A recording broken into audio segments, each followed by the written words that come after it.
的馅料大方塞进粽叶，像是怕人吃不饱。庄梦文笑说，这就是南部小吃的最大特色。重量将近是320左右，比外面市面上的要大将近大1倍。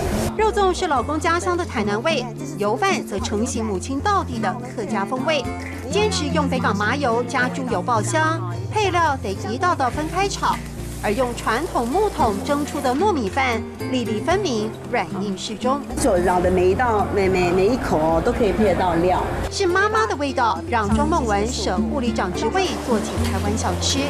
坚持口味必须传统，设备却要现代。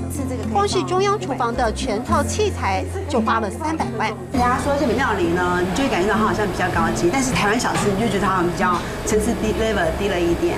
所以呢，我们这次想要颠覆过去传统人家对小吃的一个感觉，致力提升台湾小吃的地位。店里的每道小吃，老板娘用心呈现，不仅大学生把店面挤得满，真实反映出传统滋味也能走入新时代。帮我包起来的客家话叫做老奶包起来，老奶包起来，帮我包起来。是老奶包起来，老奶包起来。